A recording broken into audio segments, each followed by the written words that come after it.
Bon alors attendez, est-ce qu'il faut que je change de fenêtre? Faut que j'aille sur Chrome. Parce que je voulais qu'on regarde l'extrait du backseat qui m'a énervé, mais qu'il a été supprimé de YouTube, parce qu'ils vont le sortir avec le fur et à mesure, et que je suis pas sub chez Jean Massier. Du coup, il faut que je passe par Chrome pour hack la VOD. Non, je suis sub. Attendez, il faut que je passe par Chrome. Dégage Eric. Comme ça. Hop. Mais non. T'es sub, c'est Jean... Mais oui, oh là là, je ne suis pas du tout ban de chez Jean Massier. Pas du tout.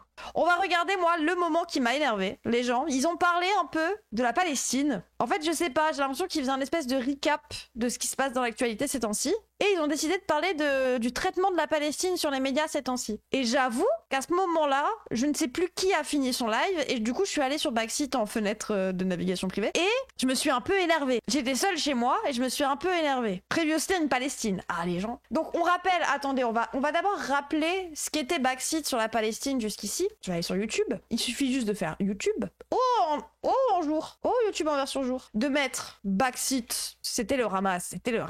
Backseat Palestine. Attendez, j'ai tweeté les extraits. Techniquement, on a sur X. Oh, les mots de jour me font mal aux yeux maintenant. Je suis pas connecté. C'est bon, je suis connecté. Si je vais voir, parce que j'ai fait les petits tweets, parce que j'étais très énervée. Et j'ai remis des petits extraits de ce qu'avait été le Backseat sur la Palestine à peu près une semaine après le 7 octobre. Et quel était le discours sur Backseat à ce moment-là, tiens? Bonne question. Vous me posez la question, le chat. Je vous pose la question. Colonisation comme un argument pour opposer le respect du droit international, justement. Parce que tu rappelles l'impératif de se borner au respect du droit international. Or, il se trouve que le gouvernement actuel d'Israël, le gouvernement d'Israël, ne respecte pas le droit international. Qu'est-ce que j'ai mis en 1.5 ou quoi, wesh Non? Ok, bon, ils allaient déjà vite. Alors, continuons sa politique de colonisation. Et c'est un sujet. Pardon, excuse-moi. Anna, vas-y. Oui. Non, mais je t'écoute avec intérêt. Vas-y. Non, mais je pense que précisément là, on met le doigt sur un sujet qui génère énormément de confusion et qui mériterait plus que le temps qu'on a ce soir pour le comprendre. Mais on va quand même essayer parce que j'ai vu, moi, partout sur les réseaux sociaux, qu'il y avait beaucoup de confusion entre, par exemple, ce qui est de l'ordre de la colonisation des territoires occupés en Cisjordanie, qui est donc contraire au droit international et qui, évidemment, doit être condamné avec fermeté, et cette notion d'État colonial, c'est-à-dire de dire que le projet d'Israël était un projet colonial à l'origine. Et je crois que ça mérite en fait d'être expliqué, c'est-à-dire que le colonialisme, tel que nous, en tout cas, on l'a vécu en Europe et ailleurs, etc., c'est une métropole qui va occuper un autre territoire pour en prendre les ressources, etc. Voilà. L'Espagne, oui. Ok, Anna, explique-nous la Palestine. Israël, il n'y a pas de métropole. C'est un peuple qui n'a pas de terre. C'est un peuple qui sort d'un génocide. C'est des gens qui sont des réfugiés du monde entier, qui sont rescapés de la Shoah, etc. Et il y a par ailleurs aussi, ça peu de gens le savent, une présence juive bien antérieure à la création de l'État d'Israël en 1948. Sure, oui. Il y a toujours eu un foyer juif donc en Palestine et il y a eu les premières immigrations, je crois, en 1800. À partir de la deuxième moitié du 19e. Donc, mais c'est 3000 ans d'histoire, effectivement. Donc voilà, c'est 3000 ans d'histoire et c'est pour ça, je crois que si on est à une époque où effectivement on a besoin de repeindre. Oui, non, les juifs n'avaient pas de terre. Elle reprend totalement un discours antisémite de dire que les juifs sont un peuple sans terre et qu'ils ne sont nulle part chez eux à part en Israël. Les juifs français sont chez eux en France, ma sœur. Mais bon, c'est pas grave. Tout en noir et blanc, on a besoin d'avoir des oppresseurs, des opprimés, d'avoir un schéma qui est très. Tout en noir et blanc, c'est où on a besoin d'avoir des oppresseurs et des opprimés. Elle parle du conflit israélo-palestinien, le génocide. Mais il n'y a pas d'oppresseurs, pas d'opprimés. Si on est à une époque où effectivement on a besoin de repeindre tout en noir et blanc, on a besoin d'avoir des oppresseurs, des opprimés, d'avoir un schéma qui est très. Tout le monde a besoin, si vous voulez, de se rattacher à cette vision très binaire des choses, alors que s'il y a bien oui, c'est pas binaire, c'est un peu de nuance dans mon génocide. Et de nuances, etc. C'est bien le conflit israélo-palestinien. Il ne s'agit pas de dire qu'il n'y a pas d'oppression des Palestiniens par le gouvernement israélien. C'est un fait. Et je crois qu'ici, on est tous unanimes. Colonial, pas comme les autres. Et parlons de l'oppression des Israéliens. Non, pas comme les autres colonies. Alors même le mandat anglais a été aussi perçu comme une intervention coloniale.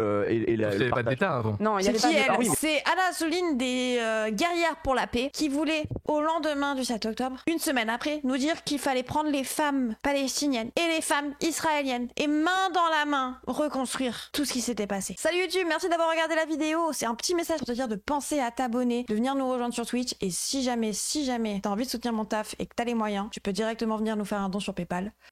Merci YouTube. Alors attendez, là je vous montre les anciens extraits, on va voir après celui de demain. Pour les populations ici, c'est les Anglais décident, puis ensuite, pof, ça change. Il y a quand même une intervention de l'extérieur. Il y a une intervention de l'extérieur, mais la légitimité et la démarche qui a été celle de la création de l'État d'Israël à l'origine, quel que soit. Ils ont osé inviter ce gars. Bref. D'ailleurs, toutes les erreurs qui ont été commises et toutes les choses et toutes les injustices qui ont été perpétrées étaient un projet précisément d'émancipation et d'autodétermination des peuples qui s'inscrit plutôt dans les luttes décoloniales et dans les luttes de liberté et de droit à l'autodétermination, comme en parlait Raphaël. Israël, projet réalité coloniale. Bah oui, ça me semble logique. Donc aujourd'hui, calquer ce schéma complexe sur une réalité coloniale telle que nous on l'a dans nos schémas historiques en Europe et ailleurs, c'est déjà une grille de lecture qui est fausse et qui permet pas de comprendre ce qui s'est passé et les enjeux, etc. Donc parler de la colonisation des territoires occupés illégale, évidemment, et il faut la condamner. Et d'ailleurs, à titre personnel, je la condamne sans la moindre hésitation. Par contre, invité de SEDEC, c'est non. Mais nourrir c'est un État colonial qui a la particularité de n'avoir nulle part ailleurs où aller, de toute façon. Donc, c'est pas un État colonial. C'est que ça n'est pas, par exemple, typiquement. Si, c'est pas un État colonial. Alors, c'était il y a longtemps ça. Oui, je vous montre les extraits de comment a été traitée la question palestinienne à Baxit. Je vous remontre. Alors oui, c'est longtemps, mais c'est parce qu'ils en ont reparlé hier et que je veux qu'on le voit ensemble ce qu'ils ont dit hier, mais qu'il vous faut les extraits. Si vous voulez, c'est le débat. Et après ça, il y a eu un propal qui est passé 5 minutes, qui arrive en retard, qui a parlé 5 minutes et qui est reparti. C'était en plus un cinéaste ou un photographe, alors que là, on avait des gens qui maîtrisaient la rhétorique sioniste, qui étaient des politiques. Donc, d'un côté, du côté sioniste, tu invites des gens qui parlent de politique, et de l'autre, tu invites un photographe. Bah qu'on a actuellement sur la réponse israélienne et l'attaque qu'il y a eu de la part du Hamas. Non mais lui, c'est un sioniste de gauche anti-LFI. Il y a d'ailleurs eu le documentaire Baxit, où ils l'ont laissé dire qu'il avait subi du harcèlement après son passage à Baxit. Parce que les gens lui ont dit que c'était un sioniste. Et sioniste n'est pas une insulte, c'est une politique. Et c'est ce que tu défends. On est actuellement sur la réponse israélienne et l'attaque qu'il y a eu de la part du Hamas. Il faut dire deux choses. Un, que le Hamas est une organisation fascisante à but génocidaire. C'est dans leur statut, c'est dans leur... Le fascisme, ce n'est pas Israël, c'est le Hamas. Dans leur statut, c'est dans leur déclaration encore récente, où la question n'est pas d'éliminer des Israéliens, c'est d'éliminer les Juifs, pas seulement en Israël. Donc antisémitisme, antisionisme, c'est la même chose, d'accord ? Personne ne le coupe, personne ne le contredit. Il a champ libre et il est vu comme la victime. Partout dans le monde, je ne fais que citer leurs dirigeants. Donc partant de ce principe-là, il faut aussi nommer les choses. De l'autre côté, il y a un gouvernement qui réagit. C'est là où il y a eu les comparaisons avec le Bataclan, c'est que quand il y a eu le Bataclan, les terroristes, on a accepté que le gouvernement mène des opérations pour aller répondre et faire œuvre de justice. En revanche, tu parles de l'arrestation des terroristes. Il compare le 7 octobre au Bataclan. Il compare un État colonial qui oppresse les gens, qui met la Palestine sous blocus depuis des années, tout ça dure depuis 1948. Il compare ça aux attentats terroristes du Bataclan en France. Terroristes. Bien sûr. En revanche, et c'est là où je viens au point que je vois venir, c'est que Israël a un devoir de respecter dans cette réponse-là tous les impératifs de droit international, de droit humanitaire. Et donc en ce sens-là, les remarques qui sont faites, notamment à l'Assemblée nationale, je pense aux déclarations des présidents de groupe lorsque Madame Borne est intervenue. En ce sens-là, la plupart des groupes de gauche, me semble-t-il, ont très bien réagi en rappelant ces deux principes, que ce droit de réplique est légitime et qui doit se borner dans un cadre humanitaire droit international. Et il y a des questions qui se posent et qui sont légitimes en la matière. Ces premiers mots de cet extrait, je vous le rappelle, si vous voulez, c'est que Israël a un droit à se défendre. Israël a un droit absolu à défendre sa population et son territoire. Eh ben attendez les gens, parce qu'ils en ont reparlé hier de cet extrait, de leur traitement de la situation palestinienne et du traitement des médias en général. Alors bien évidemment, c'est pas les mêmes chroniqueurs, mais c'est le même plateau, la même émission. Alors je n'ai aucun doute que Climax, elle a été basée dès le début. Emilio, je le connais pas, mais je leur fais confiance. Jean Massier, qui est celui qui a invité ces gens. Ils parlent de leurs petits sujets et tout. On se fait déjà tard à se prendre une pelle. Tu peux faire des barres. Arrive la Palestine. Gaza, Emilio, toi tu notes qu'il y a quelque chose qui est en train de changer. Il y a un moment Gaza, il y a un effet Gaza en ce moment. Ouais. Petit effet Gaza en ce moment. Moi j'avoue que je suis fatigué là. J'avais l'impression depuis plus d'1 an et demi qu'on était assez peu de médias, assez peu de personnalités. Dans le débat public. À défendre le sionisme. Non, vous étiez beaucoup quand même. Vous étiez pas peu, vous étiez énormément. Vous étiez dans la même rhétorique que CNews, BFM, etc., non ? Voilà, et donc le même Libé fait titre pour dire que c'est inqualifiable, avec une tribune à l'intérieur de 300 écrivains et écrivaines dont Leïla... Oui, je vous le dis, je ne parle pas de la personne. Genre, je vous dis, j'ai vu, ils ne sont pas là. Il y a que Jules qui est là à ce moment-là. Mais en tant que Baxit, aucun de tous les chroniqueurs ici va rappeler qu'il y a eu un discours et que même Baxit, en tant que Baxit, ont servi la soupe aux discours sionistes. Slimani, Virginie Despentes pour dire qu'il faut arrêter d'utiliser le mot horreur et dire ce que c'est. Emilio Bazet, on a vu qu'Olivier Faure, aussi le premier secrétaire du Parti Socialiste, utilisait désormais le mot génocide. On a l'impression que c'est le grand réveil en fait. C'est un mec de l'humain, les gens. Sur Gaza. Pourquoi ? D'où ça peut venir ? J'ai essayé de chercher parce que au début je comprenais pas. Je me dis pourquoi, qu'est-ce qui se passe maintenant ? D'un coup, ça y est, et on était à 52 000, il y a eu 52 000 morts et ils se sont dit, ah ça y est, ça c'est le mort de trop. C'est la question que je voulais te poser, ouais. Macron en a parlé, ça y est, les SOSDEM se sont réveillés sur la Palestine. ah bah non, il fallait dire que LFI faisait la rhétorique des antisémites, que LFI était un peu antisémite quand même, à défendre la Palestine pendant des années. Les gens, 6 ans que je milite pour la Palestine. J'ai fait 5 ans d'assaut propal. Toute notre vie, on s'est fait traiter d'antisémite. Et toute notre vie, on a vu des gens pas vouloir prendre position, alors qu'on était que 50 en manif et que tout le monde en avait rien à foutre, et qu'on allait juste sur la place des terreaux tous les dimanches avec un camion, un mec qui avait un microphone et 2-3 drapeaux. Ils nous ont dit, on connaît pas trop, un peu ambigu. Et même le 7 octobre, quand on leur a dit faut être solide, ils ont pas été capables. Même quand il y a eu 40 000 morts, il fallait être solide, ils ont pas été capables. Et je parle pas des millions, vraiment. Et maintenant, ils viennent dire, ouais, c'est vrai qu'on se pose la question, c'est vrai, Jean. Humanitaire pour nourrir les Gazaouis, en fait. Ça a voulu faire que Paris, on est neutre. Donc la situation. Bon, ils ont fait tout ce que les humanitaires disent qu'il faut pas faire, quoi, mais ils l'ont fait. L'idée, c'était. Pendant 10 mois, ça a chialé en mode on nous harcèle, on est méchant avec nous, alors que ça a invité des sionistes tous les jours pour faire du négationnisme sur le génocide palestinien. C'est une dinguerie. Les gens, ils ont défendu le fait d'aller manifester avec le RN contre l'antisémitisme. Je sais pas si on se rappelle aussi de ça, hein. Bref. C'est de faire vraiment une opération pour dire c'est nous qui allons faire l'humanitaire, parce que sinon le Hamas, je sais pas quoi. Et donc, avec quelques gros bras, y compris. Qui a défendu ça?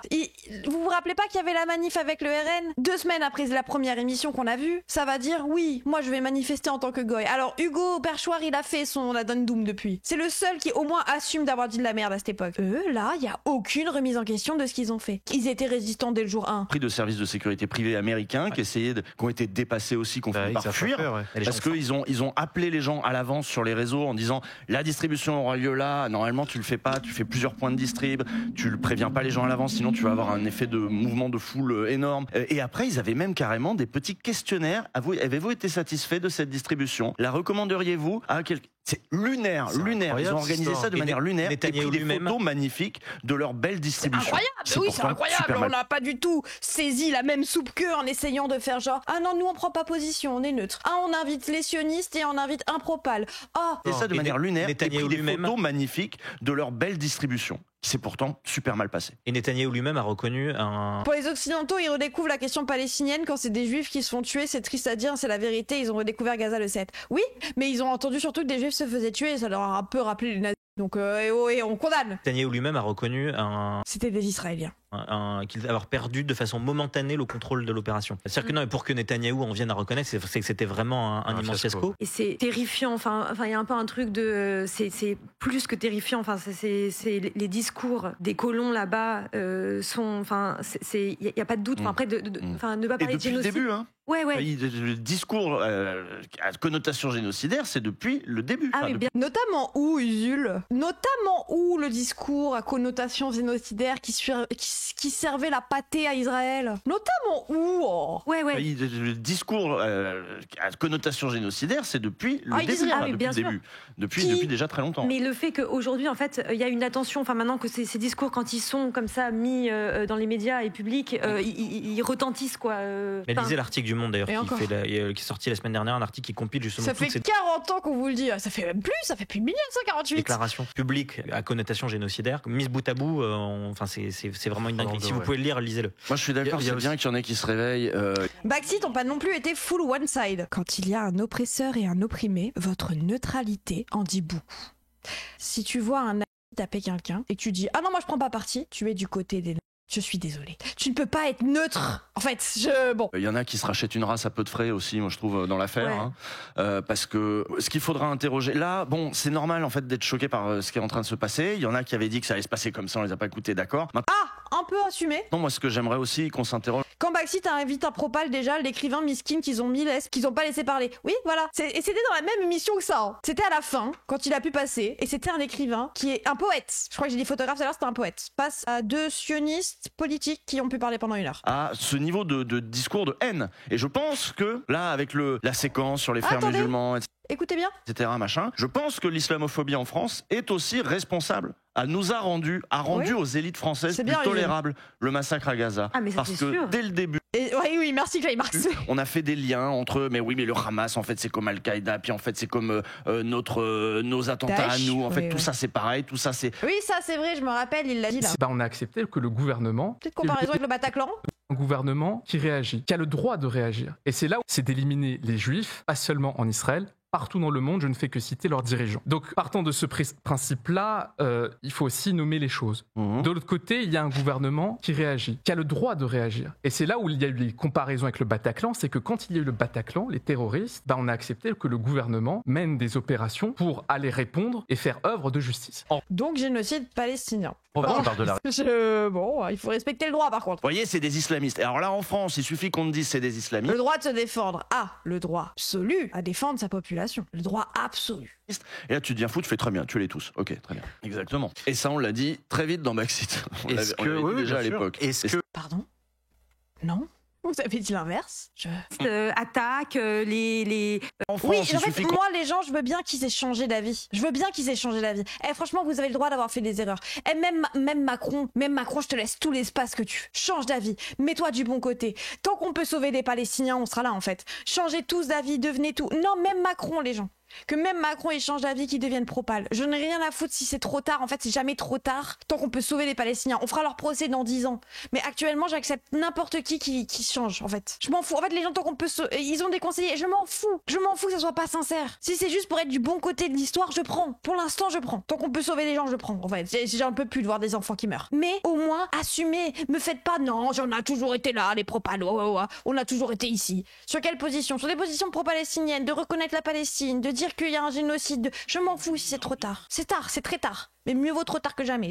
On te dit c'est des islamistes, tu deviens fou, tu fais très bien, tuez-les tous. Ok, très bien. Oui, c'est ça qui s'est passé. Il y avait quand même une grande partie, c'était de la politique intérieure. Sur le discours au début, ce qui se passait, c'était en fait des discours de politique intérieure. C'était regardez les terroristes islamistes attaquent les occidentaux civilisés, etc. Et c'était une manière de justifier des discours islamophobes et des politiques sécuritaires ici en France, quoi. Exactement. Et ça, on l'a dit très vite dans Backseat. C'est faux. Déjà à l'époque. Est-ce que vous pensez le petit oui, bien sûr, de Jean Massier, là dit très vite dans Backseat. On l'avait dit déjà à l'époque. Bien sûr qu'on l'a dit, bien sûr. Bah attendez. Est-ce que vous pensez qu'il y a aussi l'utilisation de la faim comme arme de guerre qui fait bouger les choses ? Peut-être. Est-ce que c'est cette nouvelle méthode utilisée ? Alors, elle n'est pas si nouvelle que ça, parce qu'elle était déjà utilisée avant. Emilio ? Disons que en fait, quand on envoie des bombes et que le gouvernement dit c'est pour tuer le Hamas, je pense que de façon cognitive, il y a des gens qui disent oui, en même temps, c'est vrai, ils servent de bouclier humain, etc., qui peuvent gober ça. Parce que c'est relayé. Là, quand en fait on affame des enfants, je pense que c'est con, mais il y a un réflexe aussi, humain qui fait que je dire non, c'est peut-être quand même pas ouf. C'est clair que cette arme de la faim, c'est une nouvelle étape, mais c'est pas nouveau. On va pas se buter sur les extraits. Ça se trouve, ils ont été très basés sur tout le reste. Moi, vous me dites, oh oui, mais tu mets que les extraits de Raphaël. Ça se trouve, Jean Massier, il était en mode résistance, free Palestine, free Palestine et tout. Très très bonne question. Attendez. Qui est donc contraire au droit international. Non, mais en fait, tout Israël est de la colonisation marocaine, mais c'est pas grave. On peut être contre un gouvernement israélien. Il a quand même failli faire le petit lien entre antisionisme et antisémitisme. Je pense qu'on peut tous se mettre d'accord là-dessus. Bon. Il y a quelqu'un dans le chat qui... limite... Lui, Louis. Excuse-moi, qui dit qu'est-ce qu'il entend par autodétermination ? Désolé, je suis con comme une poutre. Tu n'es pas con comme une poutre, tu poses une question difficile. Les questions non, mais c'est une excellente question. C'est quoi l'autodétermination ? Regardez le ton gentil, doucereux qu'il a avec lui là. C'est un concept qu'on retrouve dans des mouvements régionalistes, dans des mouvements nationalistes, dans des mouvements de décolonisation. C'est la possibilité pour un peuple de déterminer lui-même ce vers quoi il veut aller. Fût-ce l'adhésion à une république déjà existante. Par exemple, là, il y a encore eu des référendums d'adhésion à la France en Nouvelle-Calédonie, c'est un exemple. Fût-ce l'indépendance, l'autonomie. On fait ce qu'on veut, on se dote de notre propre État, de notre propre autorité. C'est ça, l'autodétermination, la capacité de déterminer soi-même en tant que peuple. Et pourquoi tu ne veux pas pour les Palestiniens ? Pardon de t'avoir coupé. Ce sont des rappels qui sont importants. Je vais en revenir juste donc, sur le lien entre antisionisme et antisémitisme. Il y a un rapprochement qui est fait entre la figure du juif et la figure du sioniste. Un lien qui est historique puisque ça s'est rappelé par moult de chercheurs, je pense notamment à Moshe Poston. Oui, les premiers antisionistes sont des juifs et les juifs les plus pratiquants sont antisionistes en Israël. Il y a des juifs qui ont une vision très littérale de la chose, qui ont fini en prison et qui sont finis molestés par la prison israélienne. Donc, bon. C'est que le sionisme a été conçu, c'est-à-dire l'idée d'avoir un État pour les juifs, un endroit où on peut décider de ses propres règles, être protégé de l'antisémitisme, a été perçu par les juifs, surtout au XXe siècle, mais même avant en réalité, comme un combat d'émancipation. Donc il y a un lien indéfectible entre... C'est des juifs qui sont sionistes. Attendez, mais tu peux pas dire ce genre de dinguerie en fait. Quand tu sais qu'il y a Drieux de La Rochelle qui était un littéralement du nazi, de Hitler, de ce tiers de nazi, un collabo, qui a dit qu'il mourait antisémite, mais respectueux des juifs en Israël. Lui-même, le frérot est mort en 45, les gens. C'était la nouvelle droite. Lui-même dit factuellement, je suis antisémite. À la fin, il dit, je meurs antisémite. Je meurs dans la religion catholique, héritière beaucoup plus que la religion juive, de la religion antique, grecque et aryenne. Je meurs antisémite, respectueux des juifs sionistes. Je meurs maurassien. Les gens... Les antisémites étaient pro-sionistes. Je me fais l'avocat du diable, mais tu connais le sujet depuis longtemps. Cette émission a eu le 12 octobre 2023. Je pense que beaucoup n'étaient pas prêts face à ce sujet. Moi, il m'aurait fallu des mois. On parle de Jean Massier, du haut de toute sa bourgeoisie culturelle. Et moi, une petite prolo qui a pas fait Sciences Po, je suis censée mieux savoir que lui ? Aussi en Israël, qui est contesté dans la rue par un mouvement massif de plusieurs centaines de milliers de personnes qui contestent la dérive extrême droitière du gouvernement. Or, ce gouvernement est en train de mener la guerre injuste que vous savez à Gaza avec les méthodes qui sont les leurs, et on sait que c'est l'extrême droite qui fait pression sur Netanyahou pour qu'il continue cette guerre-là. Dès l'instant où l'extrême droite se sépare de Netanyahou, ils sont obligés d'organiser des élections et Netanyahou est sûr de perdre. Voilà pourquoi Netanyahou fait de la surenchère à l'extrême droite. Bah oui, non, c'est pas du tout dans un but génocidaire de récupérer la terre, de refaire le grand Israël. Non, c'est juste pour pas perdre des élections. Il se trouve... Pauvre Bibi, il a peur pour sa carrière. Bah après, c'est réel, les gens. Mais peut-être qu'il y a une volonté quand même génocidaire. Enfin, le génocide, ils le font pas parce qu'il faut. Bon, il y a une petite pression. J'y suis allé, j'étais en Israël il y a 2 mois, au moment où Jordan Bardella a été invité en grande pompe à une conférence contre l'antisémitisme. Oui, ça doit jouer, mais... laver toutes les horreurs de son parti. Et donc j'y suis allé, j'ai couvert les manifestations, enfin une particulièrement à Jérusalem. Et c'était il y a 2 mois. La société israélienne, elle a bougé. Quand je suis arrivé dans la manifestation, j'ai parlé à plusieurs évidemment personnes israéliennes Après ça, c'est son métier. Les gens, lui, Emilio, il est assez basé. Et là, une femme m'a dit, vous allez voir, en remontant dans le cortège, qui n'était pas très très grand, plus vous allez avancer, moins la question des Palestiniens va se poser. C'est-à-dire qu'à l'arrière du cortège, les gens, ils étaient à la fois en défense des Palestiniens, aussi demandant le retour des otages, et contre la guerre et contre la réforme judiciaire de Netanyahou, parce qu'en fait c'est un millefeuille en fait. De justice, ouais. Et en fait je me suis rendu compte, et ce qu'elle m'avait dit était vrai, plus je suis avancé dans la manifestation, plus en fait la question des Palestiniens, l'empathie avec les Palestiniens disparaissait. C'est-à-dire qu'à la fin, quand on arrive en tête de cortège, il n'y avait plus que la question des otages. C'est la question des otages qui cimentait tout ce mouvement. En fait, c'est des gens qui manifestent ensemble parce que les otages, ça se trouve ils existent, mais ça se trouve il y en a même plus, les otages. La question des otages, sinon ils sont pas d'accord sur le reste. C'est-à-dire qu'il y avait même des juifs intégristes qui étaient dans ces manifestations parce qu'ils considéraient que le gouvernement Netanyahou mettait en danger la vie des otages. Les Israéliens ne le relaient pas. Et ça, en fait, c'est une guerre d'information. Oui, non, là, on s'interroge pas sur la véracité des propos. Après, les gens, ceux qui sortent, est-ce qu'ils ont vu les sondages sur les Israéliens? Oui, ils n'ont pas Internet. Ils sont pas du tout en train de faire des TikTok et en train de mettre des photos avec les sous-vêtements des femmes palestiniennes qu'ils ont assassinées, qu'ils ont retrouvées chez eux. Mais ceux qui citent les sondages qu'il y a eu au niveau de la population israélienne, où il y a marqué que 90% de la population israélienne est pour le génocide, les gens, ça reste des sondages. Enfin, les sondages en Israël sont les mêmes choses que les sondages en France. C'est-à-dire, oui, bon. Bah après, je dis pas que la population israélienne n'est pas en train de soutenir la Palestine, nanani, hein. Parce que dans tous les cas, les pro-palestiniens israéliens, les gens, ils sont en tôle. Ils sont littéralement en tôle. J'ai une personne que j'ai rencontrée sur Twitter qui est israélien, pro-palestinien. Il est en prison parce qu'il ne veut pas aller dans la guerre. Il veut pas s'enrôler dans l'armée. Donc, je pense même pas qu'il est sondé, lui. Oui, voilà, zéro valeur sur mes yeux. Mais ils sont quand même bien. Ouais, bon. Aussi. Les Israéliens sont quand même bref. Et en fait, la propagande du gouvernement israélien, elle est relayée ad nauseam sur les chaînes israéliennes, qui ne montrent pas ce qui se passe réellement, à la fois dans les colonies en Cisjordanie où le gouvernement israélien n'a pas l'excuse du Hamas et qui continue la colonisation aussi pour s'approprier les ressources, notamment en eau, et de l'autre côté du mur de Gaza, où sont persécutés plus de 2 millions de personnes. Il y a des gens dans le chat qui demandent si Internet est coupé là-bas ou filtré. Non. Donc sur Internet, tu peux avoir accès aux infos. Encore faut-il y aller. Hein. En fait, après, oui, il y a un trick de propagande, etc. Et enfin, ouais, bref. C'est que la plupart des... J'ai pas le temps de parler de ça. Les médias israéliens sont aujourd'hui quasiment... Toi, tu es trop énervé par ce qui se passe en Palestine, mais oui. En soutien inconditionnel. Il y a une trick après les gens. Avec ce qui est mis en place par le gouvernement de Netanyahou. À part le journal Haaretz, qui est un journal de gauche, c'est le seul, et même eux, ils se font taxer. C'est-à-dire qu'à la conférence sur l'antisémitisme, moi, j'ai pas pu rentrer parce que le gouvernement israélien m'a retiré mon accréditation. Il ne voulait pas que je participe que je vois là. Mais la seule démocratie du Moyen-Orient. J'ai évidemment discuté avec mes confrères et consoeurs qui, eux, ont le droit de rentrer. Et puis j'ai vu parce qu'elle était diffusée. Et par exemple, le gouvernement israélien a été extrêmement virulent avec le journal Haaretz, qu'ils ont accusé d'antisémitisme. Enfin, c'est-à-dire qu'aujourd'hui, la contestation du gouvernement israélien est assimilée à l'antisémitisme, y compris pour les gens. Ces accusations visent aussi des journaux israéliens eux-mêmes. Enfin, c'est une dinguerie. Moi, je suis arrivé, je suis monté dans le train en sortant de la. Oui, tous vos confrères, par exemple, qui ont été génocidés, le nombre de journalistes qui sont morts en Palestine, le conflit qui a tué le plus de journalistes. Est agressé et qui agresse, en fait, et qui ne connaît que la violence. Et puis il y a une déshumanisation totale des Palestiniens et des Palestiniennes, quoi. Parce que là, on en était encore à devoir défendre les Israéliens. Après, moi, je veux bien, on peut parler de toute la propagande qu'ils subissent, du fait que même s'ils ont les médias, on peut le voir, notamment Tzedek, si vous voulez, il y avait eu une émission de Tzedek qui expliquait comment, ne serait-ce que quand tu es juif en France, tu grandis avec un idéal d'Israël, l'endroit où tu vas aller quand tu seras majeur, etc. Il y a toute une triche, tu grandis dans ça, tu grandis sans critique, ne serait-ce que de ça, et bien évidemment qu'il y a toute une propagande. Donc si on l'a ne serait-ce qu'en France, imaginez en Israël. Mais là, c'est pas le sujet, en fait. Voilà, expliquer n'est pas excuser aussi. Sauf que là, on parle là, les Palestiniens sont en train de se faire déporter. Ça pose vraiment la question d'après, quoi, parce que là, on commence à parler. Après, oui, ils ont le droit d'en parler. État paria, notamment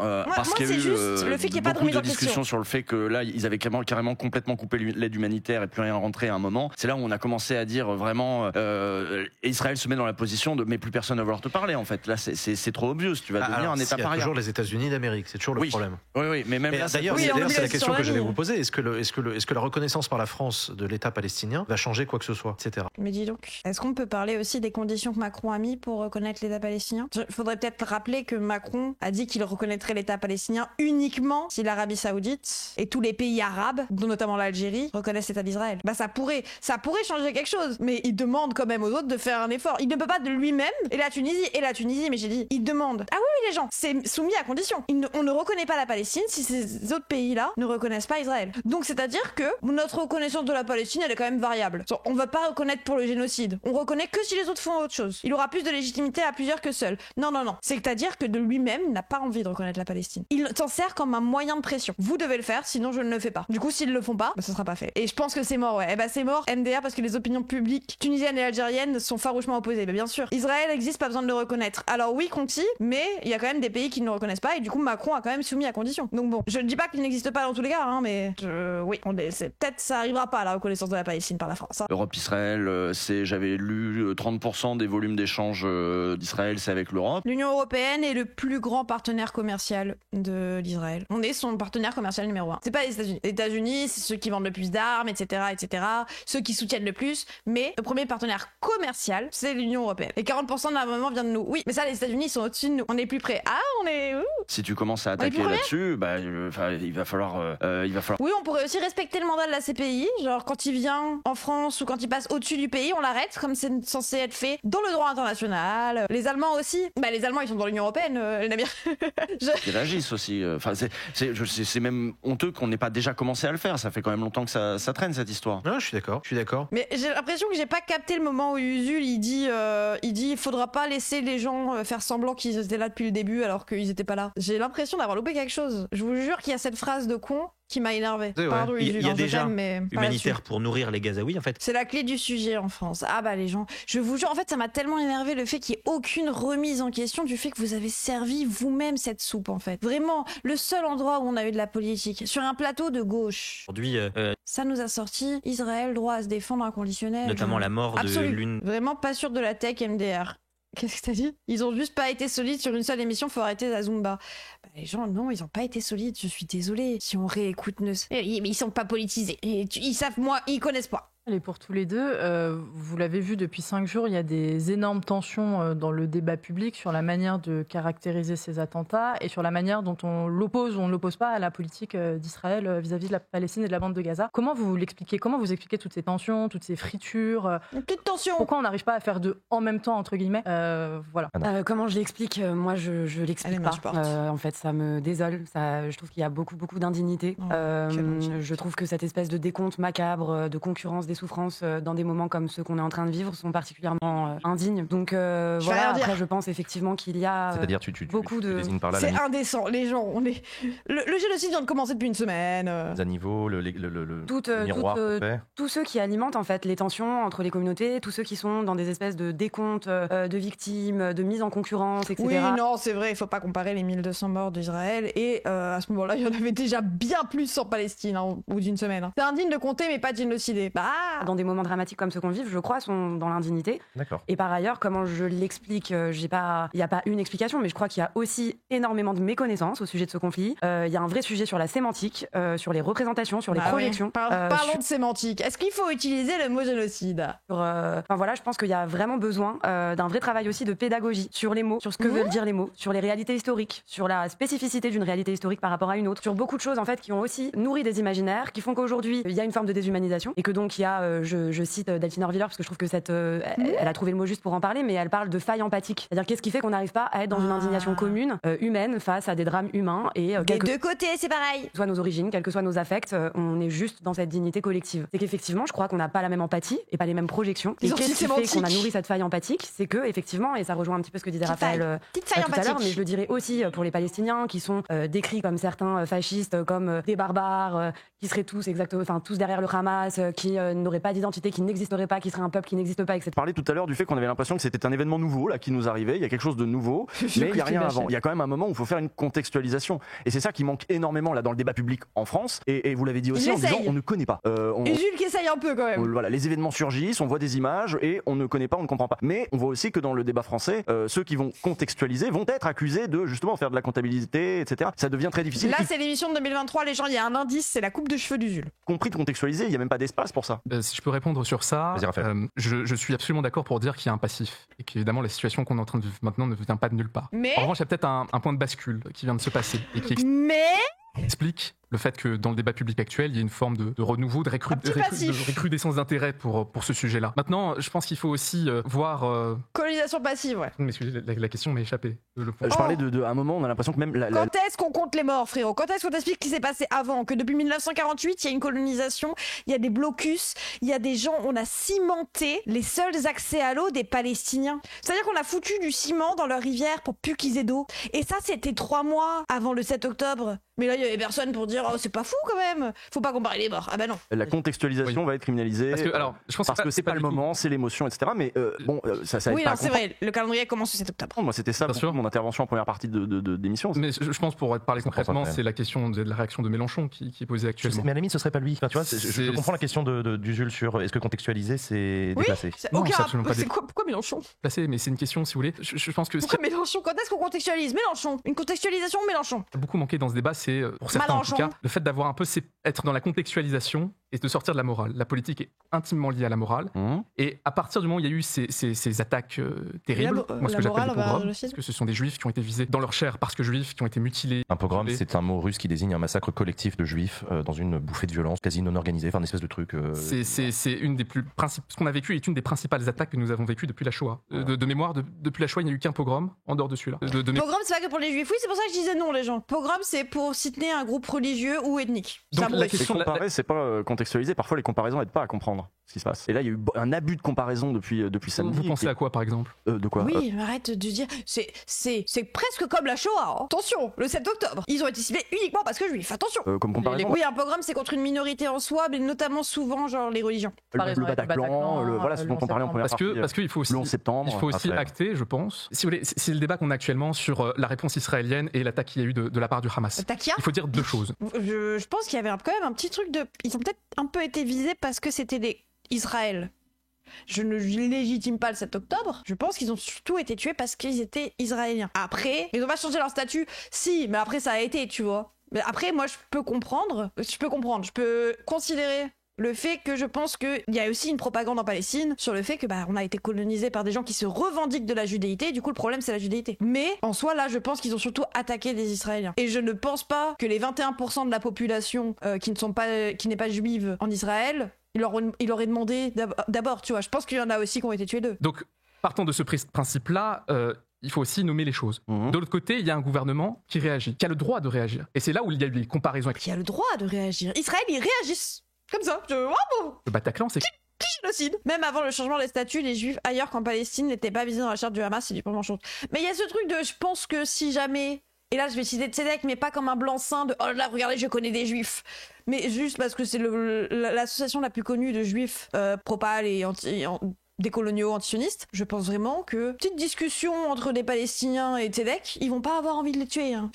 Bon, oui, le JFP, mais c'est à peu près la même chose. C'est que quand il y a eu le Bataclan, les terroristes, on a accepté que le gouvernement... Les pogroms sur les noms blancs, ça n'existe pas pour eux. Mène des opérations pour aller répondre et faire œuvre de justice. En revanche, tu parles de l'arrestation des terroristes. Bien sûr. En revanche, et c'est là où je viens, point que je vois venir, c'est que Israël a un devoir. Mais sinon, les juifs éthiopiens, les Fajoula, non, les Falachas, péjorativement sont massacrés par Israël, personne n'en parle. Ils ont mis beaucoup de temps avant de les faire revenir parce qu'ils sont noirs. Et surtout, ils ont mis en place des politiques visant à faire en sorte que les femmes se prennent la contraception obligatoirement. C'est-à-dire que les aides sociales des femmes juives éthiopiennes, donc noires, étaient mises à condition. C'est-à-dire que si tu ne prends pas la contraception, on te donnera pas tes allocations. Voilà. Michael Walzer est un juif engagé dans une gauche très radicale. C'est un auteur qui n'hésite pas à parler de colonisation, à dire qu'il y a une inégalité des droits, qu'il y a du racisme dans la société israélienne. Mais pourtant, mais il faut pas dire antisionisme. C'est pas du tout cette critique-là à de l'antisionisme. L'antisionisme n'est pas l'opposition au gouvernement d'Israël. Non, c'est quoi alors? C'est la délégitimation d'une autodétermination juive qui, selon un cadre de droit international, a été reconnue comme étant Israël. D'accord, ok. Donc ça c'est. Ah là, le droit international, il compte. L'antisionisme et l'antisémitisme est une discrimination spécifique des juifs en tant que juifs. Exactement. C'est aussi simple que ça. Alors,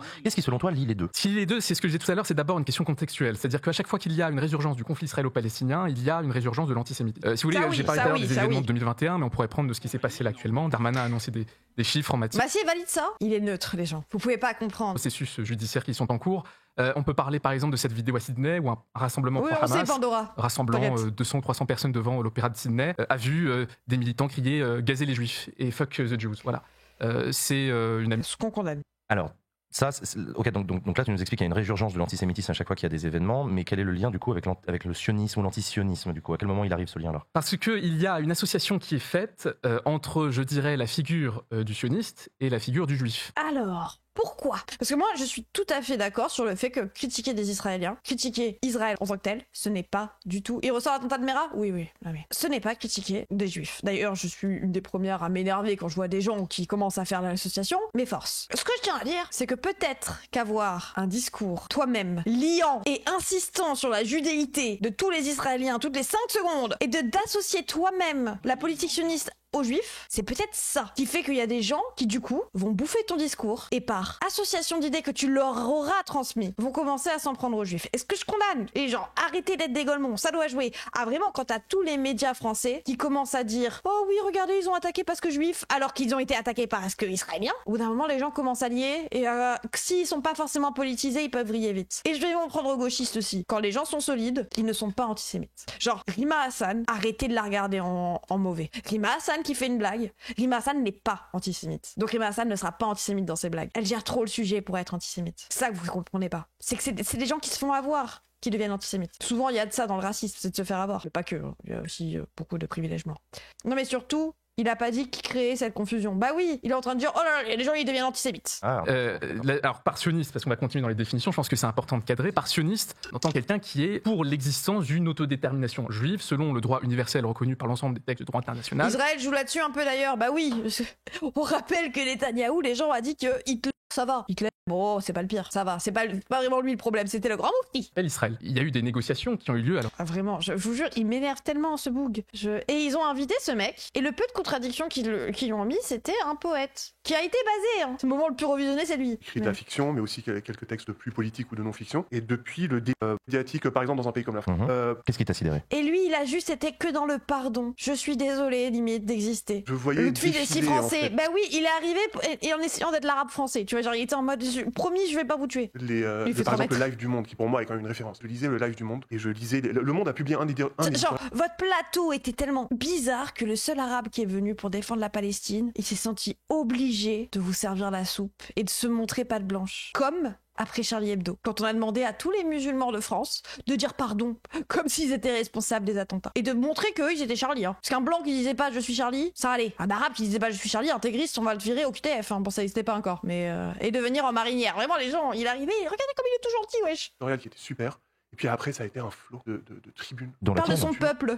La seule, qui est un peu différente.